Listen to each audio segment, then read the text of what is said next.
somebody suggested that if you are the smartest person in the room, you're in the wrong room.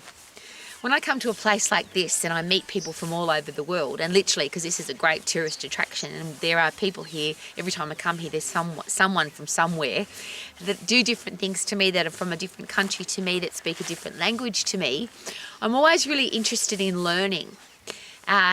If I say to myself, I know that already, I've heard that before, I don't need to learn anymore, what happens to my ability to grow as a person? And that's something I'm really aware of on a regular basis. I don't want to be the smartest person in the room, and I never am, because I'm really aware as an old lady that I've got so much to learn. And I learn every day, and I've been committed to learning every day.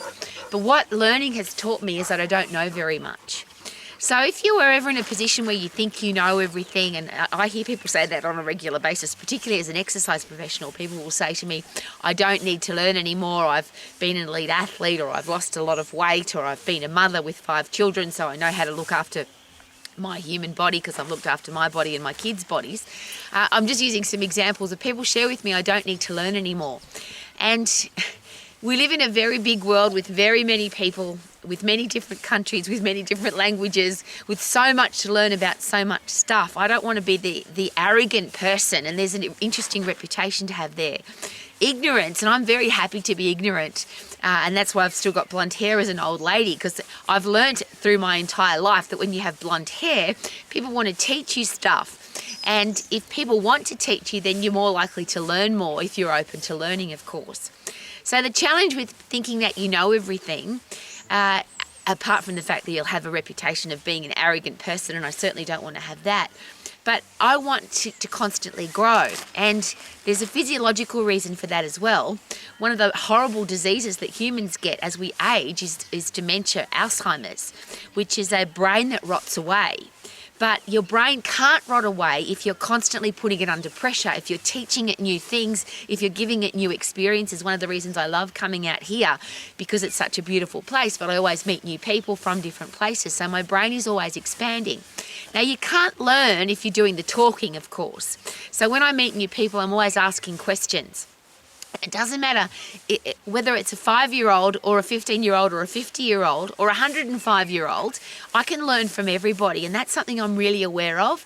I want to ask questions so that I'm constantly learning. I'm never the smartest person in the room, because it doesn't matter even if I think I know about that particular topic. Is it possible that the person in the room with me has more experience about that topic? They've got different experiences, they've got different ways of teaching. I want to be open to learning. So as a parent, a teacher, a coach, a boss or a leader, is it possible that we need to share with the people in our lives that learning is important? Because if we live in a world where people think they know everything, and I'm sure you've met arrogant people like that, apart from the fact that it's embarrassing to think that you know everything, nobody wants to talk to you, no one wants to hang out with you because, oh, she knows that already, which is why I love having blonde hair. So if you want to live your life to the max, be open to learning, ask lots of questions, be the dumbest person in the room so that you can be constantly learning new stuff. And then you'll have a brain that's always open to learning. You're very unlikely to get Alzheimer's and dementia. And then on top of that, if you're healthy, fit and strong, your brain will keep working for a very, very long time. I want to live my life to the max for every single day that I've got. How about you? Live your life to the max. Check it out. Woohoo!